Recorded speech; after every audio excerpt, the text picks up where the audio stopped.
Hey everyone, it's Froggy. I'm back again with another episode of a bookbinding demo.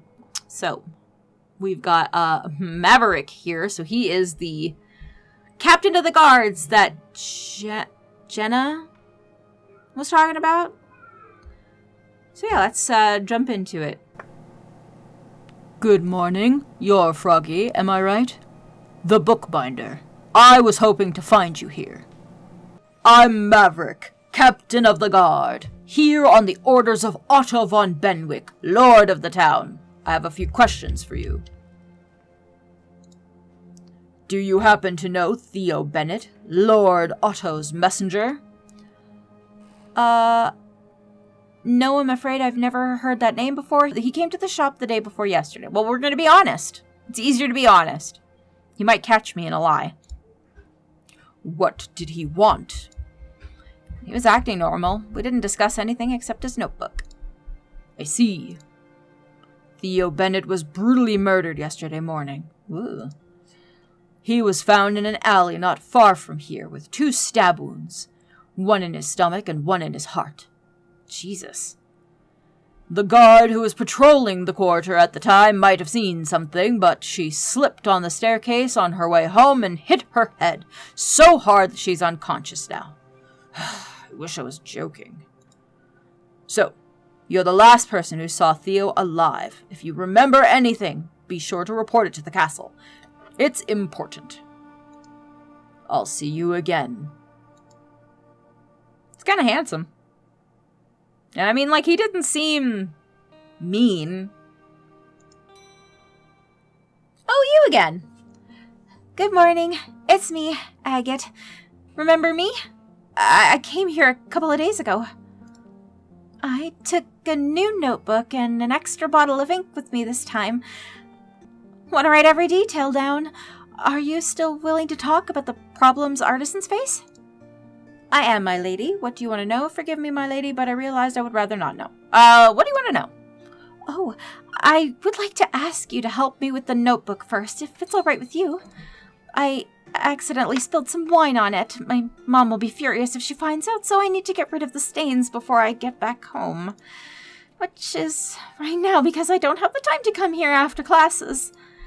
Nothing else is needed except perhaps ruffles. It looks a little too dull for my tastes now. Sure, ruffles. Got it. Clean up the wine. I wonder how old she is to be drinking wine.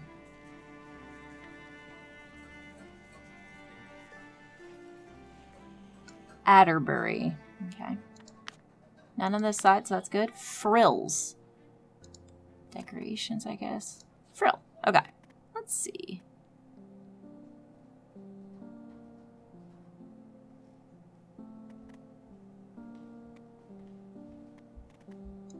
Maybe I can just put this pretty heart right in the center.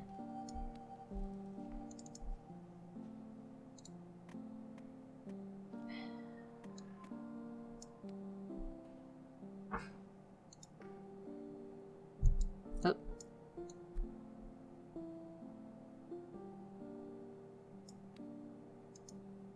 Don't want to ruin the lovely decoration she's already got going on.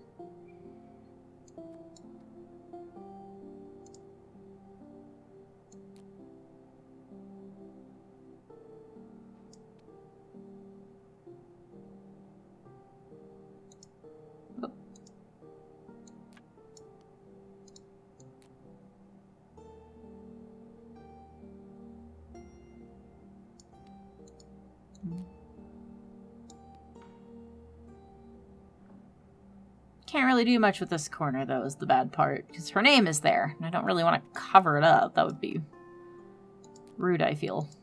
Whoops.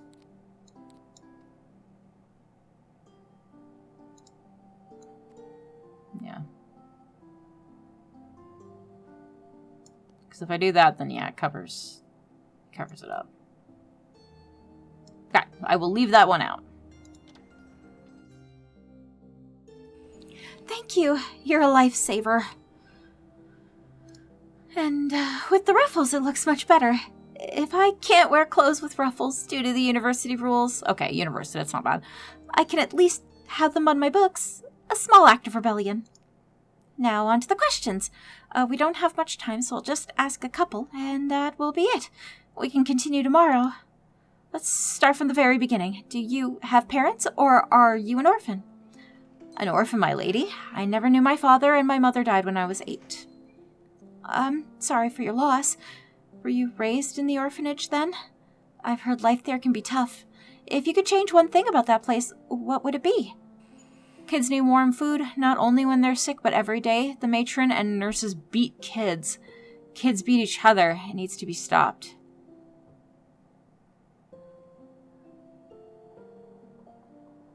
Oh, that's tough. Obviously, I don't want them getting beaten. But warm food is important. I don't think the matron and the nurses should be beating kids. I think I'm going to do that one because obviously abuse is not good. So let's do that. Uh-oh. Were you beaten as a kid too? You don't have to answer. It isn't necessary. Then I shall refrain from answering, my lady. By nurses, yes. By other kids, no. I was under the protection of one of them. Yes, there we go. Does it mean that there was some kind of hierarchy among you? Interesting. Let's talk about your craft. Where did you learn bookbinding? The orphanage sends kids to artisans for training. Not all of them, only the talented ones. What about the others? How do they survive when they grow up? By stealing or begging, my lady. There aren't many options. Would you want every orphan to be trained in a craft, regardless of their abilities? No, that would create unnecessary competition. Yes, that would be fair. Everyone deserves a chance, correct?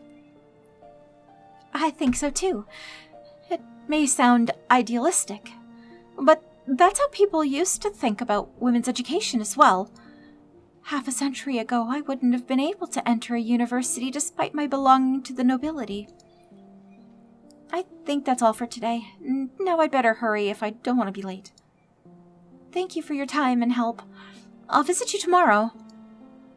All right.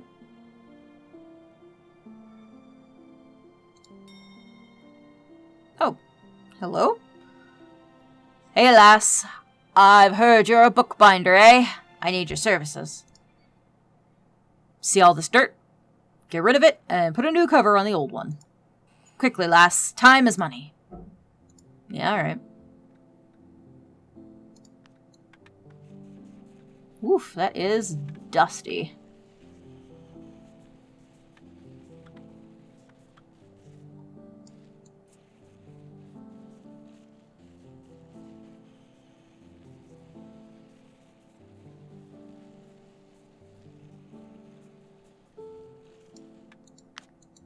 Good. And a new cover.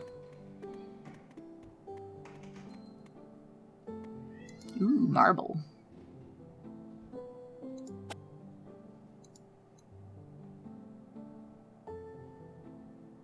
Ooh, I kind of like that. Okay, we'll do that. He didn't really want anything else on it, so I think I'll just leave it at that then for him. I knew I could trust you, lass. Birds of a feather flock together, eh? I recognize the language on the cover. It's Old Chalorian. I'm not sure that I want to ask where you got the book from. The Old Chalorian. My, you're an educated lass, aren't you? Who taught you? Some noble pig, I bet. A little. The title of the book is Exile. Well, I can only take your word for it, lass. I'm a simple feller. You see, I only know one tongue. And I'm not sure I want to know where you got the book from. That don't, lass. Curiosity killed the cat, but satisfaction brought it back. If that's all you wanted, then I'd rather get back to work.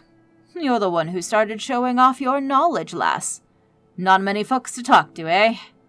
I would say see ya, but we will probably never meet again. Oh. Ah, hello, Nate.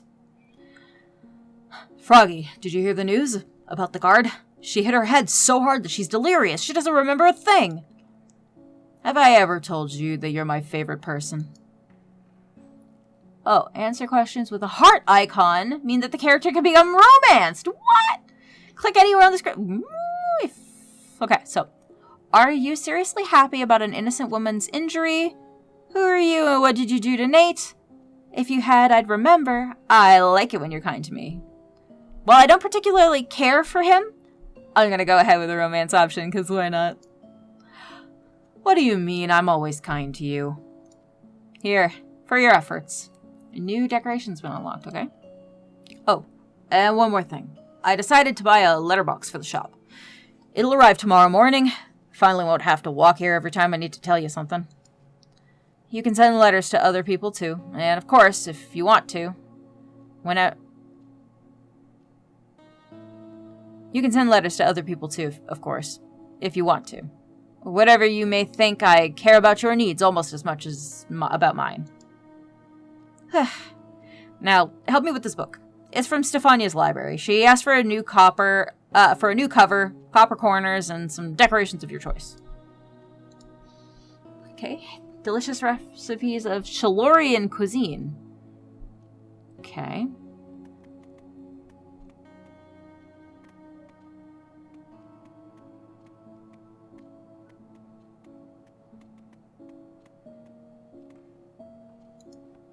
We'll go with tile. Something easy to clean. It was a bit yellower in color, so I'd like to try and get back to that. That's good.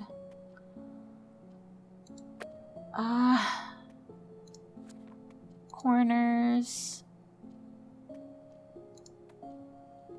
There, and some decorations. Let's see what we got. That looks like some seeds.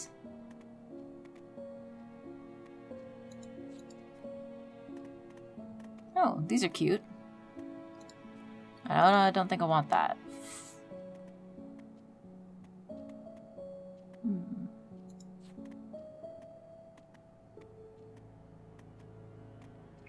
Oh, this one's locked. Okay. I want something that I can use for like food, because it's supposed to be a cookbook. I mean, this kind of looks like a berry, so I think I'll do that. Let's put a little frame.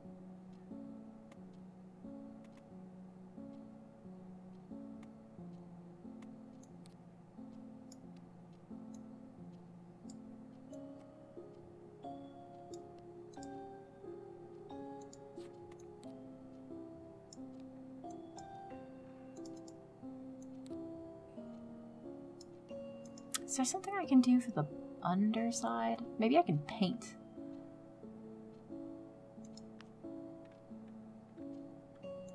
Yeah, okay.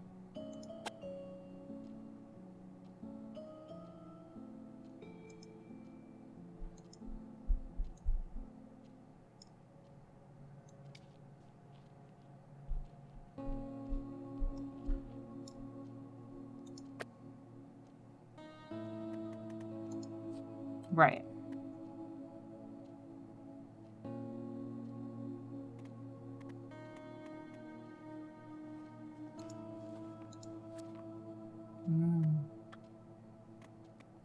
Is there anything here that's food? Oh, food, right there. Okay, well, I don't like the green for that. Maybe like a black.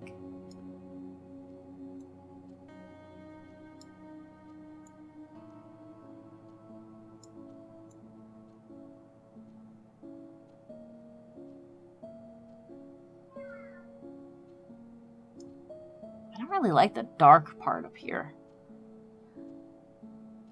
But I guess I can't do much about it. Alright. Beautiful. Stefania will like it too. You've always had a talent for bookbinding. Why didn't Stefania come herself? She has some work to do for me. She is my eyes and ears, so to speak. My messenger as well. A smart woman, much smarter than she appears. Does she know about the murder? She does. But don't worry, she can be trusted. Can you be trusted, though? I think you owe me some answers. Fair enough. How about going to the tavern, like in the old days? We can talk there. I really need a drink or two. It wouldn't hurt you to relax either. If you pay, I'm in. No, I want answers here now. If you pay, I'm in. Of course. Shall we go then? Sure. The tavern is just as you remember it. dim lights, the smell of dust and vomit, suspicious people whose eyes linger on you uncomfortably long as you walk past them. For Nate, though, it's a second home. His gait is relaxed and confident. He plops down at one of the tables, gesturing for you to join him. 2 mugs of ale, please. Nate waves a hand to get the attention of the innkeeper. The woman nods. Her eyes shift to you, a look of surprise on her face. She recognized you. You remember her, too. Always grumpy, always tired, always unfriendly to you for some reason while cherishing Nate. Maybe because you're a magician. You don't care anymore. You still drink, I hope? I do. Old habits die hard. Not anymore.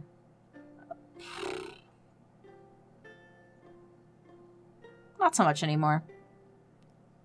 I was too busy in the capital, and I was never that fond of drinking in the first place, so when you and I parted ways, you shrug, not knowing what to add. When you were kids, Nate really liked to boss you around.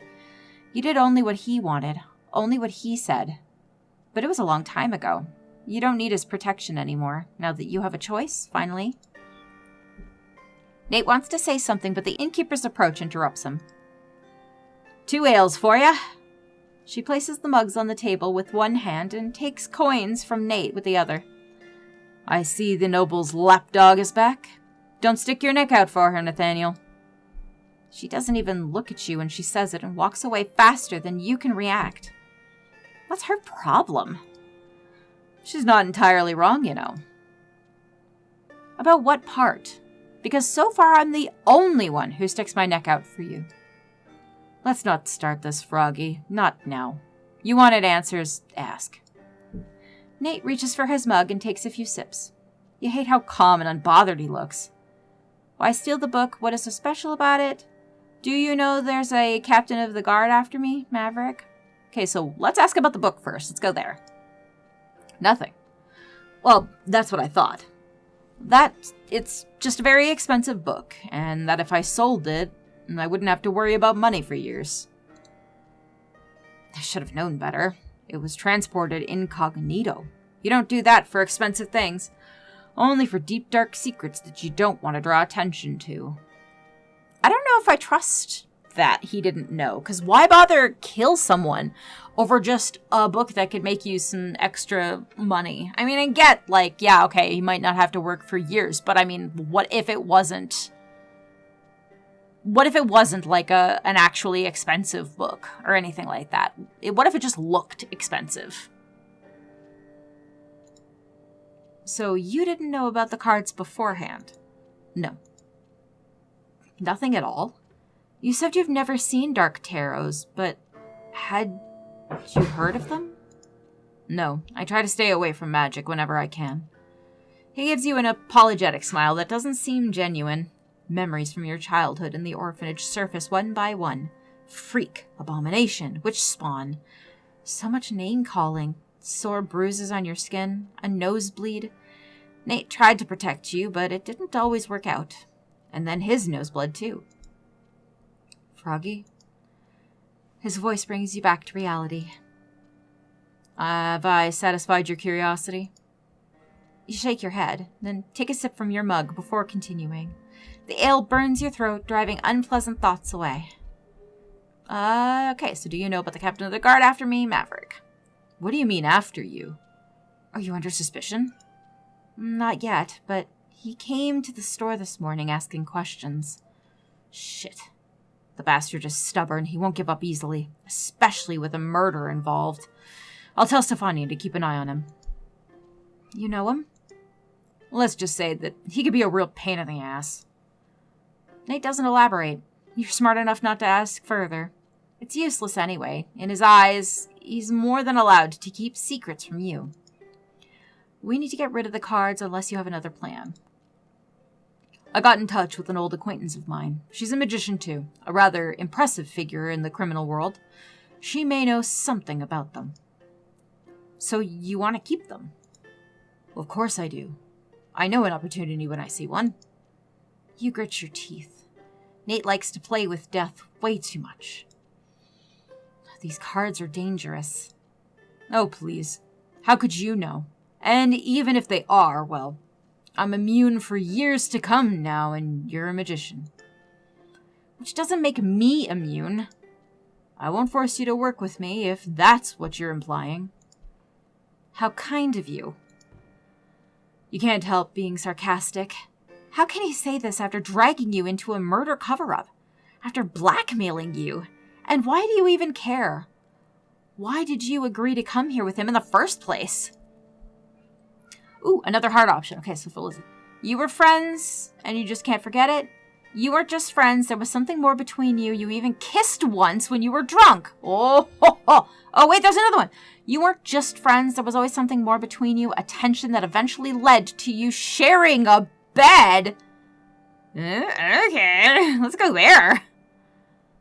You would never have become friends if it weren't for the circumstances. Your friendship was born out of desperation and a craving for survival, not genuine sympathy, and yet it was friendship all the same.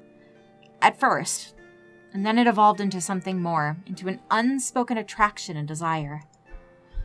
Nate was your first. He was so gentle, so caring, as if he was afraid to hurt you even though he had hurt you many times before. Not in this way, of course.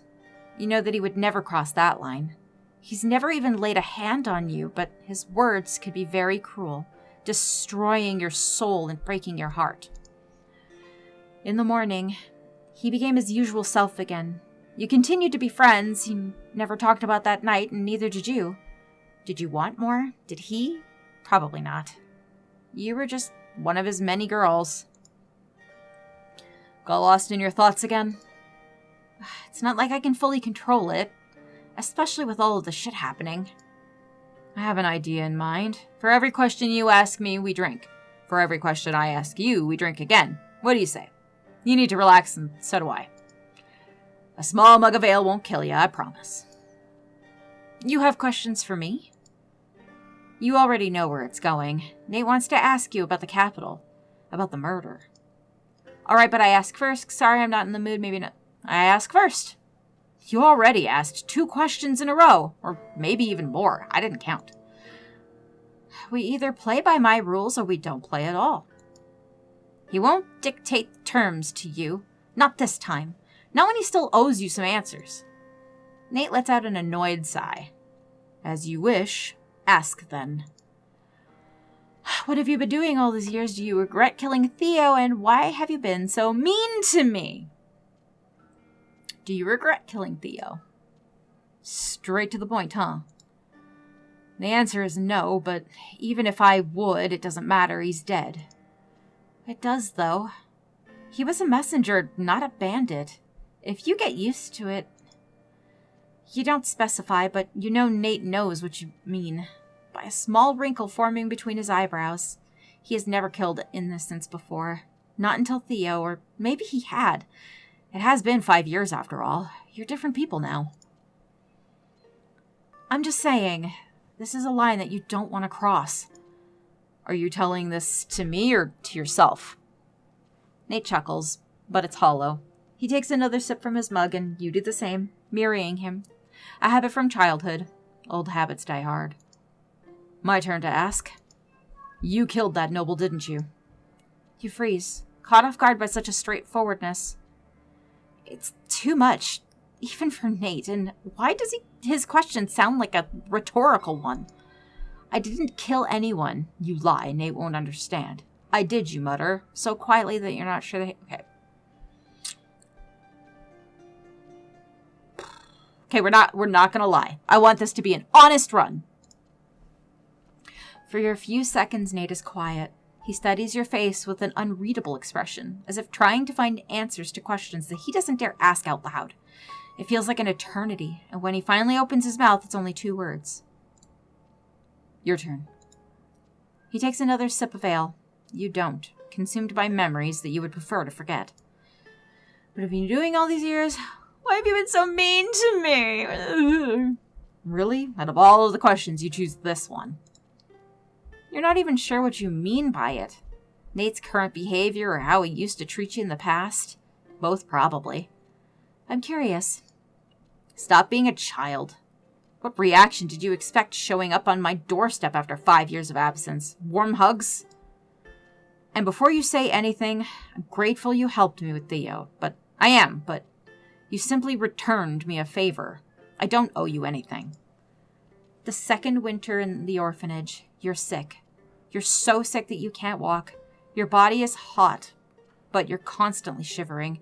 And even 2 blankets are not enough. The only medicine that they give you is barely warm vegetable broth.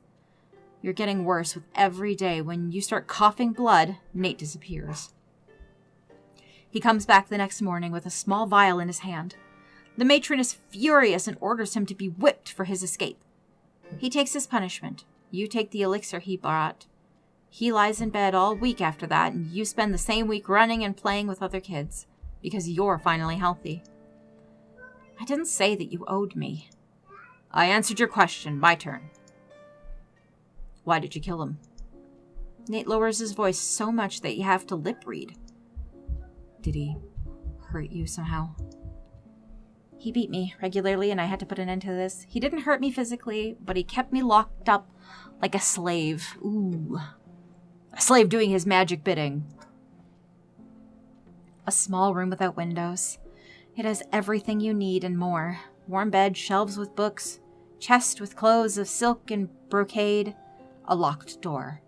Once you tried to escape, but the stairs just went on and on. Perhaps it was a dream. A kaleidoscope of emotions on Nate's darkened face. Rage, sorrow, regret, guilt. You already know what he's going to say next. You shouldn't have left. Or maybe everything would have been even worse then. You've learned a lot from that monster. If only the price hadn't been so high. The urge to down the mug in one gulp is almost irresistible, but you hold yourself back. It's almost funny how a single question can bring your old habits back. My turn. What have you been doing all these years? At first I wanted to take your place. I was always better at stealing books than binding them, so I gave up on having a boring, peaceful life. I missed having problems, you know? As strange as it may sound. Coming from you, it doesn't sound strange at all. Stefania says the same. She's one of my most useful finds. When I was just starting out, she spied for me in exchange for bread and a roof. Now she does the same for money. What about the kids from the library? Are they spying for you too? Yes, and they're treated much better than we were at the orphanage. You hate to admit that he's probably right. Nate raises his mug. To the orphans, young and old. Each of you take a sip. You know, I've had enough ale for tonight. Let's go home. Now? What if I still have questions? Don't want either of us to wake up with a hangover. You're still my bookbinder, remember? You have to work tomorrow. Without waiting for your reply, Nate drains his mug in a few gulps, and he heads for the exit. You follow him in silence.